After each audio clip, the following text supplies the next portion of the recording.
Shalom,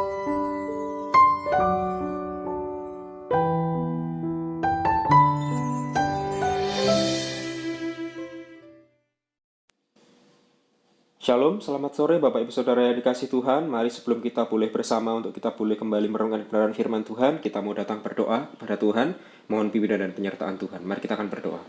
Segala puji sembah dan syukur kami naikkan kepadamu Tuhan. Kami sungguh mengucap syukur ketika sore ini kami boleh ada, kami boleh bersama dengan keluarga kami. Kami menyerahkan setiap pribadi lepas pribadi setiap umatmu, anggota Gereja Baptis Indonesia Perdamaian Pare, yang kesempatan sore hari ini kami boleh bersama-sama mempersiapkan hati kami untuk kami boleh belajar merenungkan kembali kebenaran firman-Mu melalui persekutuan ibadah doa Rabu. Walaupun di tengah segala situasi saat ini yang tidak mungkin kan kami untuk kami boleh bertemu satu dengan yang lain secara langsung, tapi kami percaya Tuhan, kami boleh ada bersama-sama dengan Engkau pada kesempatan sore hari ini karena kami percaya ke Tuhan yang boleh senantiasa ada dalam kehidupan kami. Kami serahkan firman-Mu sore ini ke dalam tangan kuasa-Mu. Engkau rapi setiap kami, pribadi lepas pribadi, sehingga kami boleh menerima kuasa berkat yang daripada Tuhan. Kami serahkan sore ini Tuhan, kami siap menyambut berkat-Mu hanya dalam nama-Mu yang kudus. Haleluya. Amin. Shalom, selamat sore Bapak Ibu Saudara yang dikasih Tuhan. Kita patut mengucap syukur ketika sore hari ini kita masih boleh ada. Semua karena kemurahan Tuhan, semua karena penyertaan Tuhan. Sore hari ini sedikit berbeda dari rabu-rabu yang sebelumnya, khusus di di minggu terakhir di akhir bulan. Selama masa pandemi kita akan bertemu secara virtual. Kita mau berdoa bersama-sama, nanti kita mau berdoa bersama-sama. Kita mau berdoa buat bangsa kita mau berdoa buat gereja kita, setiap jemaat. Biarlah kiranya Tuhan boleh senantiasa menyertai, Tuhan yang boleh memulihkan segala situasi yang ada saat ini. Tapi sebelumnya mari kita akan melandasi setiap doa-doa yang kita naikkan dengan kebenaran firman Tuhan. Biarlah firman ini nantinya boleh menguatkan kita sekalian. Bapak Ibu Saudara yang dikasih Tuhan, mari kita akan buka kebenaran firman Tuhan kita sore hari ini dari Ibrani pasal yang ketiga, ayat yang ke-7 sampai yang ke-8. Kitab Ibrani pasal yang ketiga, ayat yang ke-7 sampai yang ke-8, demikian bunyi firman Tuhan. Sebab itu, seperti yang dikatakan Roh Kudus pada hari ini, jika kamu mendengar suaranya, janganlah keraskan hatimu seperti dalam kegeraman pada waktu pencobaan di padang gurun. Sekali lagi. Sebab itu, seperti yang dikatakan Roh Kudus pada hari ini, jika kamu mendengar suaranya, janganlah keraskan hatimu seperti dalam kegeraman pada waktu pencobaan di padang gurun. Nah, Bapak Ibu Saudara yang dikasih Tuhan, kalau kita perhatikan bagian firman Tuhan sore hari ini dalam Ibrani pasal yang ketiga, ayat 7 sampai yang ke-8, bagian ini merupakan satu kalimat perintah mengingatkan kepada segenap orang percaya. Dikatakan seperti yang dikatakan oleh Roh Kudus, pada hari ini jika kamu mendengar suaranya, janganlah keraskan hatimu supaya seperti dalam kegeraman pada waktu pencobaan di padang gurun. Artinya apa? Kita tidak boleh menunda-nunda, Bapak Saudara. Artinya Tuhan bisa kapanpun, melalui siapapun, dimanapun, Tuhan bisa pakai mereka untuk mengingatkan kita. Allah Roh Kudus bisa pakai orang-orang di sekitar kita untuk mengingatkan kita. Bagian firman Tuhan sore ini mengingatkan kepada kita bahwa ketika Tuhan sudah berfirman, Tuhan bisa pakai siapapun, dan firman itu ditujukan kepada Bapak Ibu Saudara dan saya. Pakai hati kita untuk mendengar suara Tuhan. Apakah itu perintah daripada Tuhan atau bukan? Ketika kita meyakini bahwa itu perintah daripada Tuhan, jangan pernah menunda setiap perkataan Tuhan dalam kehidupan kita. Nah, sore hari kita mau belajar bersama-sama. Bagian firman Tuhan sore hari mengingatkan kepada kita untuk kita boleh jangan menunda segala apa yang Tuhan mau kita kerjakan dalam kehidupan kita. Nah, Bapak Ibu Saudara yang dikasih Tuhan, kita patut bersyukur atas penyertaan Tuhan yang telah memimpin kita tiba sampai di pertengahan tahun ini. Pertengahan tahun 2021, kita bisa tiba di pertengahan 2021 ini bukan satu perkara yang mudah. Ini Rabu terakhir di akhir bulan Juli. Artinya di pertengahan tahun 2021. Dari 2020 sampai pertengahan tahun 2021 kita melewati berbagai tantangan di tengah pandemi yang terjadi. Ini bukan satu hal yang mudah. Mungkin ada tantangan yang belum sepenuhnya usai.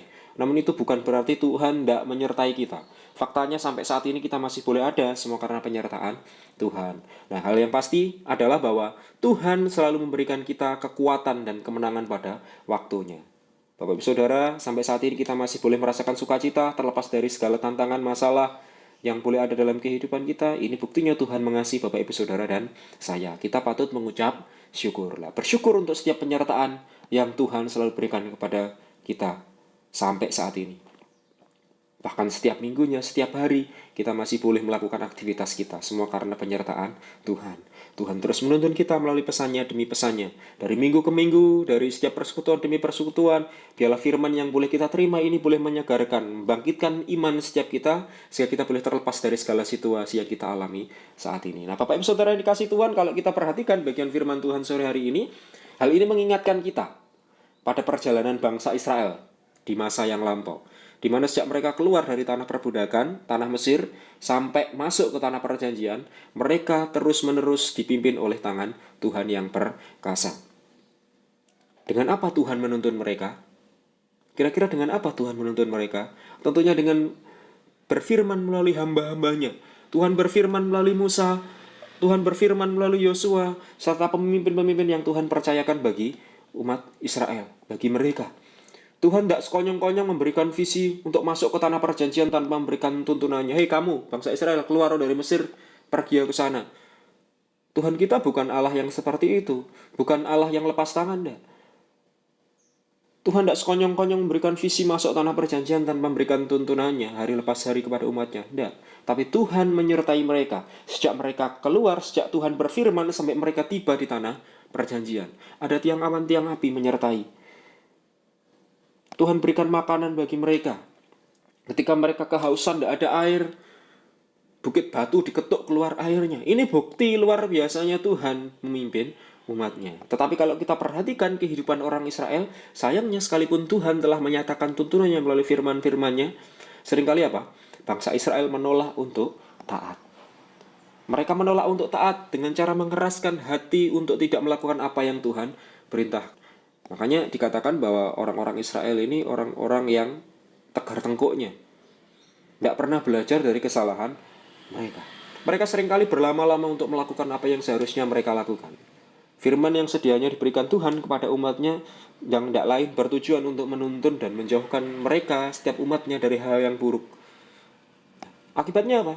Akibat dari hati yang menunda-nunda untuk melakukan firman tersebut, pada akhirnya apa? Banyak umat Tuhan pada waktu itu yang mati di padang gurun, tidak sampai di tanah perjanjian.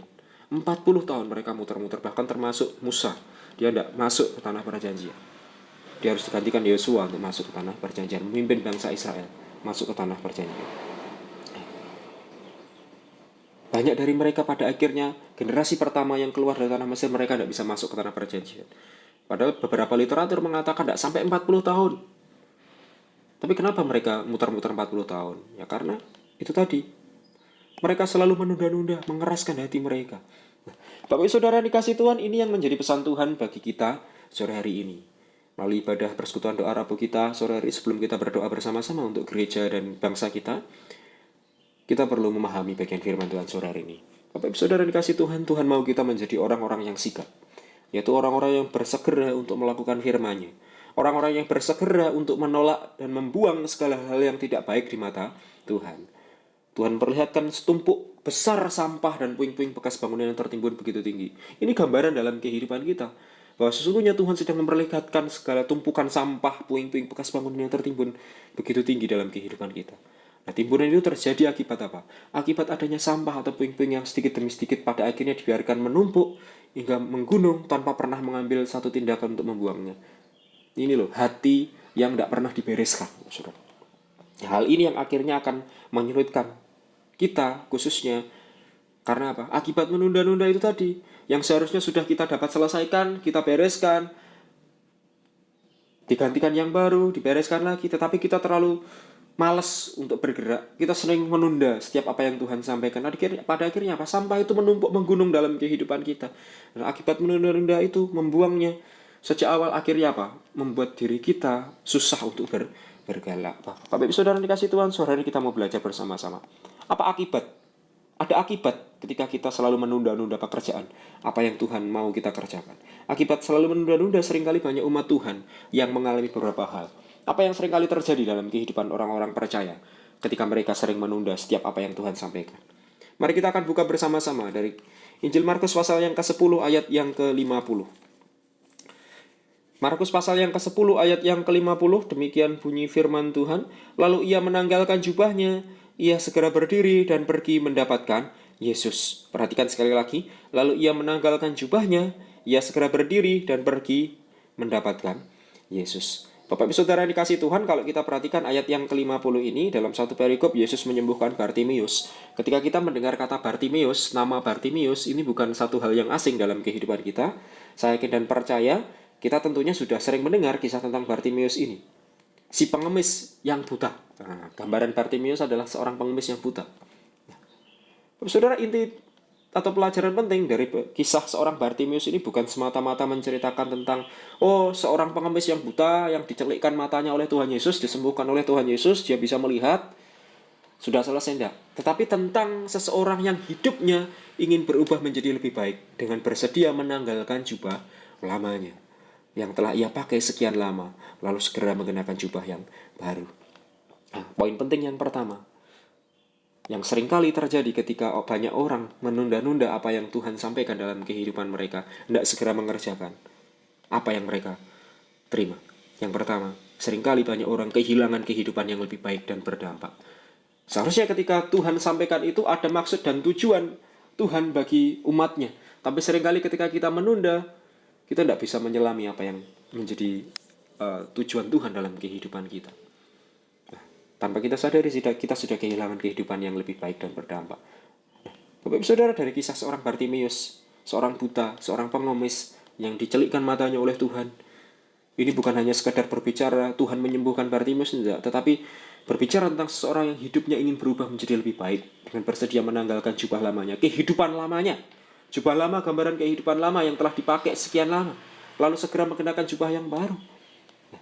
Bapak Saudara, gambaran ini, apa yang dialami oleh Bartimius ini berbeda dengan kebanyakan orang buta atau pengemis pada umumnya yang seringkali sudah merasa nyaman sekali dengan profesinya, di mana mereka lebih memilih hidup berharap kepada belas kasihan orang lain daripada mereka harus capek-capek bekerja. Cukup mereka menengadahkan tangan mereka mendapat uang, mereka mendapat bantuan, mereka mendapat pertolongan.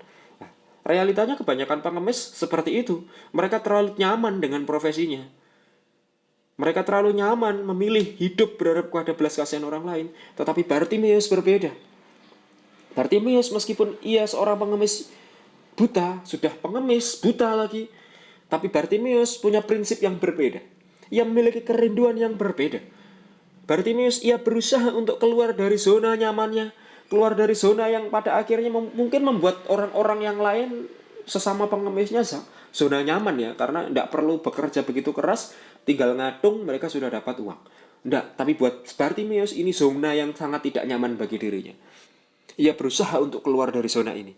Ia ingin segera keluar dan melepaskan diri dari jubah pengemisnya tersebut, Bapak Saudara. Ia menyadari adanya potensi yang ia miliki, yaitu menjadi pribadi yang berdampak bagi kerajaan surga. Nah, Bapak Saudara, ini loh yang harus terus digali. Pada dasarnya Tuhan berikan potensi demi potensi bagi setiap orang. Terlepas itu orang yang kaya, orang yang miskin, orang yang seperti ini, seperti itu. Pada dasarnya Tuhan berikan porsi yang berbeda-beda. Setiap orang punya potensi yang Tuhan beri. Tapi pertanyaannya sekarang, mau tidak mereka menggali potensi? Nah, kebanyakan seorang pengemis, mereka nyaman dengan zonanya. Mereka tidak mau bekerja, mereka sudah nikmat seperti ini. Ngapain aku harus bekerja berat? Tetapi Bartimius berbeda. Dia menganggap zona nyaman yang dianggap nyaman oleh banyak orang, dia anggap itu sebagai satu hal yang tidak nyaman bagi dirinya. Sehingga dia ingin segera keluar, melepaskan jubah lamanya. Karena dia menyadari potensi yang dia miliki, yaitu menjadi pribadi yang berdampak bagi kerajaan surga. Nah, Bapak Ibu Saudara dikasih Tuhan, itulah sebabnya ketika Yesus memanggilnya, ia bersegera, tidak berlama-lama lagi, tidak nunggu-nunggu lagi, dia yakin dan percaya. Dia segera datang kepada Tuhan untuk meninggalkan jubah lamanya tersebut. Lalu ia pergi mengiring Yesus dalam perjalanannya. Bapak Ibu Saudara dikasih Tuhan, ini yang seringkali terjadi. Berbeda dari apa yang dunia tawarkan. Makanya ketika kita menjadi orang-orang percaya, Tuhan menuntut kita menjadi berbeda dari dunia. Berani tampil beda di tengah dunia yang berbeda dari kehidupan kita. Ketika kita senantiasa mendengar apa yang Tuhan sampaikan dalam kehidupan kita, ketika kita hidup dekat dengan Tuhan, mengasah hati nurani kita sehingga kita boleh ngerti ini maksudnya Tuhan, yakinlah dan percaya kita tidak akan kehilangan kehidupan kita yang mulia. Jika kehidupan kita dimanapun kita berada, kita boleh menjadi dampak bagi orang-orang di sekitar kita. Karena kita punya Tuhan yang senantiasa ada dalam kehidupan kita. Tapi berbeda dengan orang-orang yang terlalu nyaman dengan zona nyamannya, yang dia tidak mau beranjak pergi dari kehidupan zona nyamannya, yang dia senantiasa menunda-nunda pekerjaannya, menunda-nunda apa yang Tuhan sudah sampaikan. Pada akhirnya mereka akan kehilangan kehidupan yang lebih baik dan berdampak. Sadari diri kita bahwa kita manusia yang terbatas, kita tidak pernah tahu apa yang menjadi tujuan Tuhan dalam kehidupan kita. Tapi yakinlah dan percaya, ketika kita berjalan bersama Tuhan, tujuan yang daripada Tuhan adalah tujuan yang terbaik bagi kita, bagi Bapak Ibu Saudara dan saya. Senantiasa dengar apa yang menjadi firman Tuhan dalam kehidupan kita, hidup dekat dengan Tuhan, sehingga kita boleh mengerti rencana Tuhan dalam kehidupan kita. Itu yang pertama. Yang kedua, apa yang terjadi ketika seringkali orang menunda-nunda apa yang Tuhan firmankan dalam kehidupannya. Kalau tadi yang pertama, mereka akan kehilangan kehidupan yang lebih baik dan berdampak. Yang kedua, kita akan perhatikan dari Lukas pasal yang ke-9 ayat yang ke-59. Lukas pasal 9 ayat yang ke-59. Demikian bunyi firman Tuhan. Lalu ia berkata kepada orang lain, ikutlah aku, tetapi orang itu berkata, izinkan aku pergi dahulu menguburkan Bapakku. Perhatikan sekali lagi. Lalu ia berkata kepada seorang lain, ikutlah aku, tetapi orang itu berkata, izinkanlah aku pergi dahulu menguburkan Bapakku. Saudara, maksudnya apa bagian firman ini? Kalau kita hanya melihat satu potong demi potongan, kita mungkin akan punya persepsi yang berbeda. Makanya kita perlu membaca dari secara keseluruhan. Kita akan perhatikan ayat 57 sampai yang ke-62. Ini tentang hal mengikut Yesus. Ketika Yesus dan murid-muridnya melanjutkan perjalanan mereka, berkatalah seorang di tengah jalan kepada Yesus, aku akan mengikut engkau, kemana saja engkau pergi. Yesus berkata kepadanya, serigala mempunyai liang dan burung mempunyai sarang, tetapi anak manusia tidak mempunyai tempat untuk meletakkan kepalanya. Lalu ia berkata kepada orang lain, ikutlah aku, tetapi orang itu berkata, izinkanlah aku pergi dahulu menguburkan Bapakku. Tetapi Yesus berkata kepadanya, biarlah orang mati menguburkan orang mati, tetapi engkau pergilah dan beritakanlah kerajaan Allah di mana-mana. Dan seorang lain berkata, aku akan mengikut engkau, Tuhan, tapi izinkanlah aku pamitan dahulu kepada keluargaku. Ayat 62, tetapi Yesus berkata, setiap orang yang siap untuk membajak tetapi menoleh ke belakang tidak layak untuk kerajaan Allah. Saudara, kalau kita baca secara keseluruhan hal tentang mengikut Yesus, kita akan tahu maksud dari kebenaran firman ini. Nah, saudara, intinya aplikasi dari perikop hal mengikut Yesus ini masuk ke dalam poin yang kedua. Ini menjadi alasan ketika seseorang pada akhirnya ada akibat ketika seseorang pada akhirnya tidak segera mendengarkan firman yang dia terima, sering menunda-nunda, apa yang akhirnya terjadi. Kalau yang pertama tadi, kehilangan kehidupan yang lebih baik dan berdampak. Yang kedua, mereka akan kehilangan pelayanan yang mulia. Bapak saudara, pada waktu itu bagi orang Israel, ajakan mari ikutlah aku yang diucapkan oleh seorang rabi.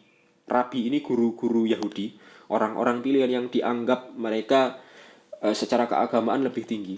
Seorang rabi, artinya orang yang dianggap suci, seorang guru-guru Yahudi. Artinya bagi orang-orang Israel pada waktu itu, ajakan mari ikutlah aku yang diucapkan seorang rabi ini merupakan sebuah perkataan yang sangat didambakan, sangat ditunggu-tunggu oleh setiap orang yang pada waktu itu rindu untuk mengembangkan kehidupan rohaninya dengan menerima pengajaran langsung dari seorang rabi terkenal. Siapa yang tidak mau mendapat ajakan dari seorang rabi? Makanya pada waktu itu seorang rabi ini seorang yang dianggap luar biasa. Kita tahu Gamaliel, guru Rasul Paulus. Dia dikatakan rabi besar Yahudi. Kenapa? Karena keimamannya dia. Sehingga banyak orang mengikuti mereka. Seolah-olah apa yang dikatakan ini adalah menjadi sebuah fatwa yang harus dikerjakan. Nah, makanya pada waktu itu ajakan mari ikutlah aku ini menjadi satu hal kata-kata super. Kata-kata super yang ingin didengar oleh orang-orang Israel pada waktu itu. Terlebih ketika itu diucapkan oleh seorang rabi. Apalagi rabi itu terkenal, mungkin sekaliber Gamaliel. Seperti itu. Ini menjadi sebuah fatwa yang harus diikuti dan dikerjakan. Hukumnya wajib, sudah tidak sunnah, wajib harus dilakukan. Tetapi sayangnya, pada waktu itu banyak orang mengalami penolakan dari seorang rabi. Tidak setiap orang dipanggil seorang rabi begitu mudahnya, tidak. Setiap orang mengalami penolakan dari seorang rabi karena dinilai tidak memenuhi kualifikasi. Ada kualifikasi yang harus ada untuk menerima pelajaran langsung darinya. Lihat kehidupan seorang Rasul Paulus. Kenapa dia bisa menjadi murid seorang Gamaliel? Karena kehidupannya dari sejak kecil Rasul Paulus sudah dididik sedemikian rupa. Sehingga itu masuk ke kualifikasi tersendiri. Tapi pada waktu itu banyak orang mengalami penolakan dari sang rabi. Karena apa? Dinilai tidak memenuhi kualifikasi. Nah, kenyataannya seperti itulah yang terjadi. Karena biasanya seorang rabi menetapkan standar yang tinggi bagi siapa yang mau mengikutinya. Nah, hal ini yang pada akhirnya membuat banyak orang akhirnya apa? Kecewa. Ada kekecewaan, ada kepahitan dalam diri mereka, dan pada akhirnya mereka memutuskan untuk menjadi orang biasa dan bekerja di ladang asalnya. Mereka menganggap wah itu hanya orang-orang khusus. Hanya orang-orang khusus yang dipilih. Karena apa? Karena standar tadi loh, karena kualifikasi tadi loh. Namun kalau kita perhatikan kehidupan ketika Yesus datang ke dunia, di saat yang sama ada seorang rabi terkemuka bernama Yesus, Bapak Saudara. Ketika dia datang turun ke dunia dalam pelayanannya, mengabarkan Injil kasih. Seorang bernama Yesus ini yang rindu untuk mengajak setiap orang untuk mengikut dirinya. Banyak orang yang tadinya mereka telah tertolak. Tidak ada kualifikasi, standar yang diberikan Tuhan. Yang Tuhan mau adalah mereka mau mengikut aku. Banyak orang yang tadinya mereka telah tertolak, akhirnya menjadi pengikut Yesus. Mereka tampaknya tidak ingin kehilangan penolakan yang kedua kalinya. Sehingga bersegeralah mereka menerima tawaran tersebut. Nah, di antara orang-orang tersebut, ada Andreas, ada Petrus, ada Yohanes, serta murid-murid yang lain, 12 murid Yesus. Yang pada akhirnya ikut mengiring Tuhan dalam pelayanannya, mengabarkan kabar kebenaran kasih Kristus. Nah, tapi ironisnya, di balik itu semua, saat Yesus memberikan kesempatan kepada siapa saja untuk mau mengikut dia, ternyata apa yang terjadi? Apakah banyak orang mau mengikut dia? Ternyata banyak orang juga yang menolaknya, saudara. Mereka berdalih dengan berbagai alasan-alasan untuk menunda-nunda. Nanti. Nah, dengan berkata apa? Bahwa ada hal lain yang harus mereka lakukan. Seakan-akan terlihat lebih penting. Nah, Bapak Ibu Saudara yang dikasih Tuhan, bukankah hal ini yang seringkali dilakukan oleh banyak orang percaya, Saudara? Pengen terlihat rohani, pengen bisa melayani, pengen pelayanan, pengen dipandang baik orang lain, pengen dipandang lebih tinggi daripada orang lain, pengen dilihat, oh aku lebih agamawi daripada orang lain. Tapi seringkali apa yang terjadi? Menunda-nunda untuk melakukan panggilan Tuhan. Padahal apa? Tuhan telah mempersiapkan sebuah pelayanan yang mulia bagi setiap kita. Lihat 12 murid Yesus, background mereka, tidak ada kualifikasi tertentu dari Tuhan Yesus. Oh kamu harus sekolah tinggi, oh kamu harus ini, oh kamu harus itu. Tidak. Kalaupun mereka bisa sekolah tinggi, itu berkat anugerah yang daripada Tuhan. Tuhan bisa pakai siapapun, apapun, kapanpun. Berbeda. Lihat seorang Gamaliel punya murid Rasul Paulus, ada kualifikasinya, standarnya dari keluarga A, keluarga B, pendidikan latar belakang keluarga seperti itu. Tapi Tuhan Yesus enggak. Tuhan Yesus enggak. Lihat ke-12 muridnya. Ada yang nelayan, ada yang ini, ada yang itu. Tapi Tuhan pakai mereka secara luar biasa. Bahkan ketika Tuhan Yesus terangkat ke surga, mereka mendapat curahan Roh Kudus. Kita lihat kehidupan seorang Petrus, Rasul Petrus, 5.000 orang percaya. Lebih dari 5.000 orang percaya mengikut dia. Satu hal yang luar biasa. Artinya apa? Tuhan bisa pakai siapapun. Tidak ada kualifikasi tertentu. Syaratnya hanya satu. Mereka mau mengikut dia. Menanggalkan kehidupan lama mereka. Nah, tidak menunda-nunda pekerjaan mereka. Tidak menunda-nunda firman Tuhan. Perhatikan ayat yang ke-62 di pasal ke-9. Tetapi Yesus berkata, setiap orang yang siap untuk membajak tetapi menoleh ke belakang tidak layak untuk kerajaan surga. Saudara, Tuhan mau kita melangkah ke depan. Tidak usah menga-mengo, tidak usah menoleh ke belakang. Karena bagi Tuhan, barang siapa yang menoleh ke belakang tidak layak untuk kerajaan surga. Perjalanan kita ke depan bukan ke belakang. Mengikut Tuhan ke depan bukan ke belakang. Tuhan tidak melihat apapun di masa lalu kita. Asalkan saat ini kita bersedia menyerahkan diri kita kepada Tuhan. Terus berjanji kepada Tuhan, melangkah di dalam Tuhan. Membawa setiap orang-orang lain mereka untuk boleh percaya menerima keselamatan yang daripada Tuhan. Melangkah terus ke depan kepada Tuhan. Yakinlah dan percaya kita akan menerima pelayanan yang mulia. Kita tidak akan kehilangan pelayanan yang mulia. Bapak Ibu Saudara yang dikasihi Tuhan, biarlah melalui pesan Tuhan yang singkat sore hari ini, sebelum kita berdoa bersama-sama, membawa bangsa negara kita, membawa gereja kita yang saat ini sedang dilanda situasi yang tidak baik, biarlah kiranya Tuhan senantiasa memimpin bangsa ini, Tuhan mengurapi bangsa ini, sehingga boleh menerima pemulihan yang daripada Tuhan. Biarlah melalui pesan Tuhan sore hari ini, kita boleh menangkap maksud Tuhan, bahwa sesungguhnya Ia sudah menyediakan banyak kesempatan yang luar biasa bagi kita, khususnya di saat ini.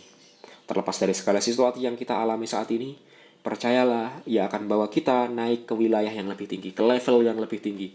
Bagian kita apa? Bagian kita adalah bersegera menyambut diri melakukannya tanpa menunda-nunda. Jangan pernah menunda-nunda setiap apa yang Tuhan firmankan dalam kehidupan kita. Ketika Tuhan berfirman, lakukan itu, kerjakan itu. Yakinlah dan percaya Tuhan yang akan menyertai kita, sehingga kita boleh mampu, sehingga kita boleh naik di level selanjutnya. Kita boleh menerima mahkota yang daripada Tuhan. Amin. Mari kita akan berdoa. Bapak Surgawi, kami mengucap syukur Tuhan untuk firman-Mu sore hari ini. Biarlah firman ini boleh menguatkan setiap kami, untuk kami boleh senantiasa ada di dalam Tuhan. Biarlah kami senantiasa dengar-dengaran dengan Engkau, kami boleh beri yang terbaik hanya untuk Tuhan. Tuhan pakai kami melalui setiap pelayanan kami, sehingga kami boleh beri untuk Tuhan, melayani Tuhan lebih heran lagi. Banyak orang boleh merasakan kasih yang daripada-Mu. Jadikan kami menjadi pribadi yang taat, pribadi yang setia, yang tidak menunda-nunda pekerjaan yang daripada Tuhan. Biarlah kami boleh menerima pelayanan yang lebih mulia yang daripada Engkau, karena kami tidak pernah menunda firman yang daripada-Mu, sehingga kami tidak kehilangan kehidupan yang lebih baik, sehingga kehidupan kami boleh menjadi dampak, menjadi impact yang baik bagi orang-orang di sekitar kami. Mereka boleh menerima kasih yang daripada Tuhan, nama Tuhan boleh terus dipermuliakan. Kami serahkan firman-Mu sore hari ini Tuhan, hanya dalam nama-Mu yang kudus, haleluya, amin. Amin, selamat sore, Tuhan berkati kita sekalian. Sebab Tuhan melindungi, Tuhan menyinari dengan wajah-Nya, memberi kasih karunia, damai sejahtera. Tuhan Yesus berkati.